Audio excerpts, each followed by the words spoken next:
పలు భాషల్లో ప్రసారమవుతున్న big boss television reality షోలపై ఇప్పటికే తీవ్ర విమర్శలు ఎదురవుతుండగా తాజాగా లీగల్ సమస్యల్లో కూడా చిక్కుకుంటున్నాయి. యంగ్ టైగర్ జూనియర్ ఎన్టీఆర్ హోస్ట్గా వ్యవహరిస్తున్న తెలుగు బిగ్ బాస్ పై మానవ హక్కుల కమిషన్లో పిటిషన్ దాఖలైంది. బిగ్ బాస్ షోలో మానవ హక్కుల ఉల్లంఘన జరుగుతుందని, పార్టిసిపెంట్స్ పట్ల నిర్వాహకులు అమానుషంగా వ్యవహరిస్తున్నారని హైదరాబాద్కు చెందిన బాలల హక్కుల సంఘం కార్యకర్త అచ్యుతారావు పిటిషన్ దాఖలు చేశారు.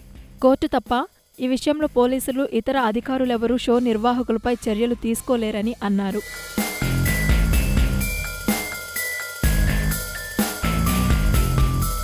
పార్టిసిపెంట్స్ పట్ల నిర్వాహకులు దారుణంగా వ్యవహరిస్తున్నారని, వారి ప్రాణాలతో చెలగాటమాడుతున్నారని పిటిషనర్ పేర్కొన్నారు.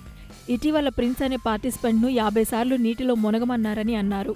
పనిష్మెంట్ కింద నోళ్లకు ప్లాస్టర్లు వేయడం, సంచి ఉల్లిగడ్డలు కోపించడం వంటి పనులు చేస్తున్నారని పిటిషన్లో తెలిపారు.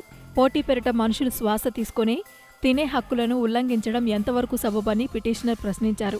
రోజుకు కోట్ల మంది ప్రేక్షకులు ఈ రియాలిటీ షో చూస్తుంటారని, ఈ షో చూసే చిన్నపిల్లలు వారినే అనుకరిస్తూ చనిపోతే దానికి ఎవరు బాధ్యులని పిటిషనర్ ప్రశ్నించారు.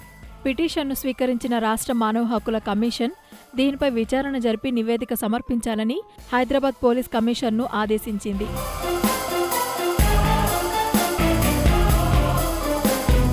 ప్రముఖ నటుడు కమల్ హాసన్ హోస్ట్గా చేస్తున్న తమిళ బిగ్ బాస్ కూడా ఇప్పటికే లీగల్ సమస్యలు ఎదుర్కొంటోంది. తమిళ బిగ్ బాస్ పై మద్రాస్ హైకోర్టులో పిల్ దాఖలైంది. తమిళ బిగ్ బాస్లో పార్టిసిపెంట్గా ఉన్న నటి ఓవియా షో మధ్య నుంచే బయటకు వచ్చేసింది. దీంతో బిగ్ బాస్లో అమానుష చర్యలు వెలుగు చూశాయి. ఆ తర్వాత ఓవియా ఆత్మహత్యాయత్నం చేసుకోవడం సంచలనం సృష్టించింది. దీంతో ఈ షోకి హోస్ట్గా పనిచేస్తున్న కమల్ హాసన్ బిగ్ బాస్ షోలో ఎవరిని కించపరిచే అమానుష చర్యలు ఉంటే షో నుంచి తప్పుకుంటానని నిర్వాహకులను హెచ్చరించారు.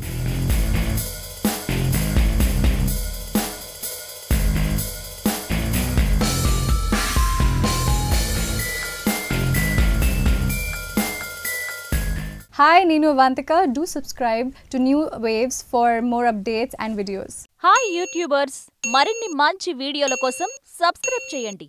దాంతోపాటే బెల్ ఐకాన్ పై క్లిక్ చేయండి.